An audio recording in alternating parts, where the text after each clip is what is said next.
What would you say if I told you someone had a recipe to make sure your listing photos were on point for maximum sales? Well, someone does, and her name is AIDA. Stick around to learn more in this episode of The Jam.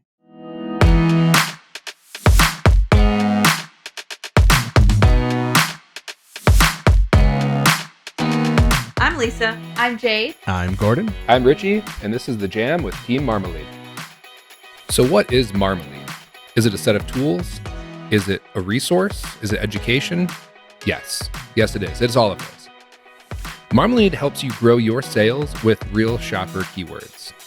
We use machine learning to take the guesswork out of getting found on Etsy. So if you have an Etsy shop and you want your listings to be found first by shoppers, you want them to show up in the right places where shoppers have an opportunity to buy them, then you want Marmalead. You want the keywords we have, and you want the education and the community around Marmalead to help you get there. Now you can check out Marmalead at marmalead.com, and that is marmalead.com. See you there. So what are we talking about today? Today we are talking about AIDA. And if you haven't heard of AIDA before, it is a marketing strategy that is widely used by companies all over the place, basically designed to maximize views and sales from photos and descriptions and things like that.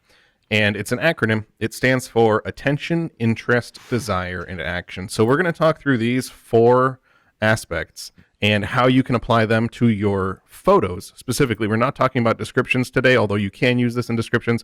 We're going to talk about how you can use AIDA to really kick up your photos and maximize the views that you're going to get through Etsy and the sales that you're going to get too. All right, so let's jump right in there. And with AIDA, you can break it down just like that. Attention, interest, desire, action. Put that on a piece of paper, and you can really kind of make yourself an outline right in those. And like Gordon said, we're going to talk about this in terms of photos. Photos really are there to grab attention. We're very visually inclined. And what we're doing when we're on the computer, when we're just walking around, it's a matter of what catches our attention. Because basically there is stuff all around us designed to catch our attention. And the stuff that does it better than the others. So with attention, solid keywords are going to get you into search results, but you are going to need clicks to stay there, right? Because just because your listing is, fully optimized for a particular keyword, it's going to get in there. But if you are just getting lost in a sea of visual noise, no one's going to click on it. And then Etsy's not going to get those markers that say, hey, this is something people are interested in. Let's keep it in there. You really want those. So that main photo has to stand out from the others, that sea of visual noise. So basically, if you're looking at your listing photo and against all the other listing photos on there, your competition, then you're going to want to make sure that yours stands out and for the right reason. Is your eye drawn to yours? And not just because it's yours. I mean, you can pick your own face out of a crowd. So you could test this with other people you know. Like, hey, which of these listing photos are most interesting to you? And you want to be one of those top ones. You don't want to just kind of fade into the background. Yeah, a fun way you can even kind of do this test yourself is go ahead and type something into the Etsy search bar to do a search. Close your eyes and hit enter so that you haven't seen anything that shows up yet. And then when you open your eyes, take note of which photo you look at first, right? Because that's the one that won. That's the one that grabbed your attention in that fraction of a second after you open your eyes, where your eye went there absolutely first. And then really start to think why. Like, why did this one stick out? Was it more vibrant than the other ones? Did it have more focus on the subject than the other ones? Was it clearer? Was there a face in this one that I was drawn to looking at instead of the other ones? Why did I look there? And you can do this over and over and over again. It doesn't even have to be, keywords that your products are showing up for. It could be anything that you type in there, and try to think about why your attention was drawn where it was. An example of products competing for attention, the bread aisle in your local grocery store. There's like a billion different kinds of bread, and all you can see is the end of the loaf of bread. That's all the space they have to really grab your attention and make you come look at their loaf of bread over the other loaves of bread. So obviously there's a bunch of different strategies for that. Some are going to go with like neon colors and really pull your eye over there. But it also kind of matters what people are shopping for too, right? Like if you're shopping for whole wheat bread or whole grain or more or like a healthy bread, something like that, the neon ones aren't going to really stand out to you as much because you're looking for earthy tones. You're going to be looking for the browns, the greens, the more healthy things. So different people are looking for different things, and you need to make sure that your product, your bread, stands out to the people who are looking for that kind of bread. That makes so much sense. I mean, actually, it's the same way with keywords, too. It's understanding what your shoppers are, what kind of language your shoppers are going to use to find a product like yours. And so it's what kind of visuals your shoppers are going to use to really be excited and click on a product like yours. That's really interesting to me, coming from mostly the keyword side. All of a sudden talking about photos like this, you don't only need to get into the head of your customer with regard to keywords, you really do with regard to visuals as well.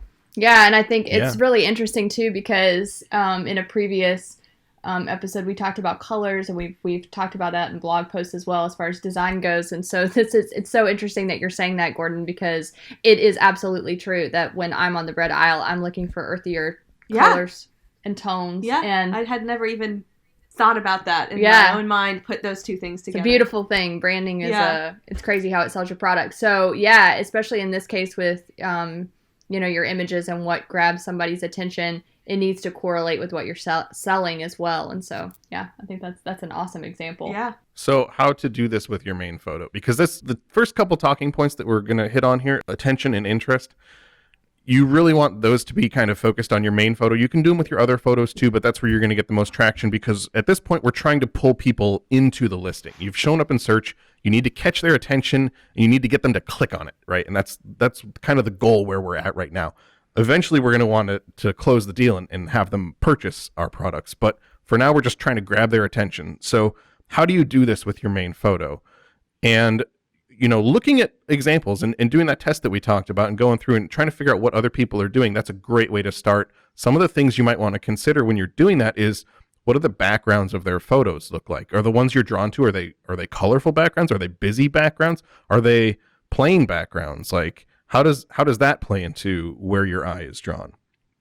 The other day I was looking on Etsy for something, and some fire pits came up. And, they were all typical photos of fire pits where it's the fire pit sitting there, right? There was one that had a fire in it. And my eye immediately went to that one first. And it was because of the bright colors of the flames. And all of the other ones are wonderful photos of fire pits. But this one had the flames in it. It's showing it in use.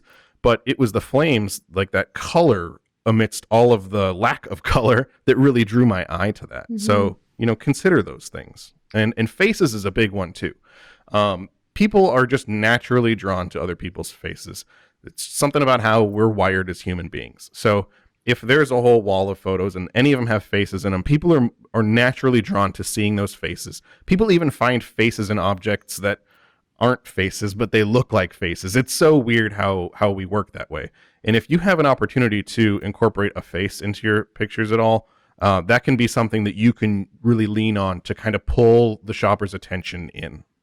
Yeah, that makes a lot of sense. And you're right, we do tend to find faces even where they're not. So I think familiarity is kind of important. That's one of those principles that sort of draws us in. So definitely that makes a lot of sense. So what about interest? How does that fit into this? Yeah, so with interest, we've got their attention, right? We're still in the search results page. We've gotten their attention. We've pulled them to our product first. Now we need to basically compel them to click, right? We're wanting to build interest in the product, enough so that they want to open it up and learn more about it. And so that's really what interest is about here. So again, this is really going to apply to your main photo. You can apply it to your other photos as well. Probably not a bad idea to do that. But especially with your main photo, that's the one you really want to focus on and make sure you're lined up for good interest. So the other photos it's not like you have to be doing this with every single photo. Your thumbnail is sort of the most important one here. I mean, you can if you want to be an overachiever and you want to get an A++ in this, but yes, your time is best spent in focusing on attention and interest in your main photo. Okay. You're going to get the most gains from that. I would also say that, every photo, every word that you use on your listing, it has a job, right? And its job is to keep them interested all the way up through a sale. Right? Like the idea that nothing should just be there for fluff. Nothing should be there just as a space filler. Right. Its job is to hold the interest and to, continue them down that path to a sale. That's really what the acronym's about. So you can kind of think of that as a attention funnel or attention funnel. I don't want to say sales funnel, but I mean, it's kind of the path to a sale. First, you need to grab their attention. Then you need to get their interest. Then they need to desire it, and then they need to take an action to actually bring it home. Yeah, I mean, if you're not utilizing those opportunities, it's basically just a wasted opportunity, right? So if like Richie's saying, you're using, fluff and stuff that's not really important, then it's essentially a missed opportunity. Right. So I wouldn't want to say, hey, your main photo is the only one that's important. Just do whatever with the other ones, because if you do a great job of getting their attention and their interest on that main photo, they open up the others and they start scrolling, and then halfway through they're like, what was I doing again? Right? We've all had that experience where you're entranced by something, you're in the magic of it, and then all of a sudden something just kind of pours cold water on it. So how do you generate interest with your main photo? So with your main photo, there's a few things you could do. Visually, you could build interest by having an interesting composition of that photo. So how you lay the photo out. Is there a bunch of negative space on one side of it or at the top of it? Make it kind of a compelling image. And you can take note when you're kind of scrolling through Instagram too, when you see photos that are grabbing your interest, how are those photos doing it? What's special about those that you're finding those photos interesting? Just kind of keep tabs on that. A lot of that is kind of exploring and figuring things out and finding what resonates with your customers too. Another thing you could do psychologically is to not show the entire product in your main photo. Now, I'm not saying cut off a giant portion of it so that it's unrecognizable, but maybe strategically leave a little piece of it off, right? So what's going on? I want to see the whole thing. I want to click the listing to get into it to see the whole thing. But one thing that kind of lends itself super well to this would be like a greeting card, which is usually set up where it's like, you set up the joke on the front and then the punchline is inside. Well, if you show just the front of the card there, people are naturally going to be like, what's the punchline? I want to see I want to know what the inside of the card says. Like the front is crazy. It's a dog wearing a tutu. What the heck is going to happen on the inside of the card? And those just really naturally lend themselves to that. But it's that kind of psychological interest that you're building where people, they want to learn more. They want to figure out what's going on with that. Let me jump in real quick to let you know that if you're enjoying this podcast, you should definitely check out our free 3-part mini-series about Etsy SEO. It's designed to take you from what is Etsy SEO to an example of an efficient Marmalead workflow. Check it out at marmalead.com/jam2020. Yeah, that makes a lot of sense. So with regard to what Richie was saying, how do you do that with your other photos then also so that you're not wasting space with fluff? Yeah, so with your other photos to build interest, you could use product placement would be a good way to do that. If you're showing a basket or something like that, show it on a shelf with other baskets. Show it in use. And that's really going to get people kind of more interested in what's going on with the product, how it's being used, and that sort of stuff. Instead of just the product there by itself. And you can also use a photo that tells a story about your product. We just did another jam where we talked about branding and how story is so important to brand. Well, guess what? Story is important to your photos too. And anytime that you can tell a story with a photo, that's going to build interest in that photo too. People love stories. And if you can find ways to incorporate that into your other product photos, not necessarily your main one, because you don't want to make that one too mentally taxing for people, right? You don't want to give them too much work to do up front.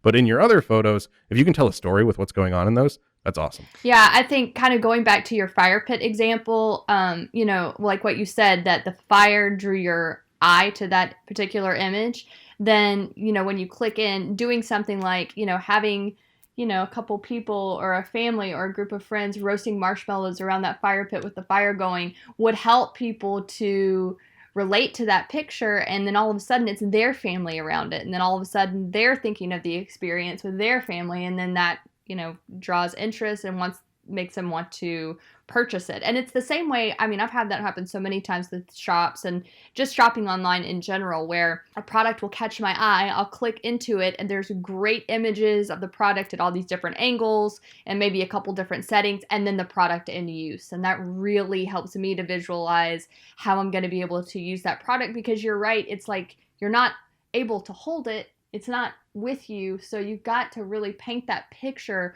for your buyer of why they need this and how they're going to be able to use it. Yeah, so that initial thumbnail, that main photo, clear, concise, and then when you click into it, that's where you're really sort of telling the story with the Right. rest of those images. So yeah, that's great advice. Yep, and showing people using your product is also a great way of building desire, which just happens to be the next talking point in AIDA. And so at this point, ideally, we've caught their attention, we grabbed their interest, they've clicked it, now they're inside of our listing page, exactly where we want them. Eventually, we're going to get them to click the sale button, but we're still working our way there. So we really want to build desire. We want them to need our product, right? We need to convince them that they need to have this in their life. And how do we do that? Well, there's some other ways that we can do that with our photos too. The problem solution method. This is used a whole lot when people are applying AIDA to copywriting or descriptions or things like that. Spend a whole lot of time talking about what the problem is and then how your product solves this problem. You can do that same thing in your photos if you're demonstrating the product in use solving a problem. All right. And so what does that look like? Well, that could look like, if we go back to the basket example, let's say you're selling a basket or other organizational product. What are you selling here? You're selling the solution of, look, I've got so much clutter. Where do I stick this stuff so that it's not all spread out all over the place? So in your photo, show a nicely organized area using a bunch of baskets and bins and different things. Well, your product is one of them. It's not the only thing in that photo, right?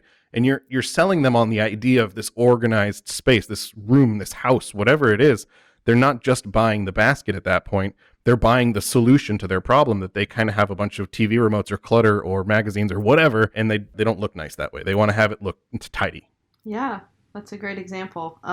Definitely being into a little bit of organization myself, I've certainly gone looking through product photos before in exactly that way, like looking to organize specific spaces. I will sometimes buy products off of the photo alone, as in I can see what this space could look like by using this product, and that's enough. They've solved the problem.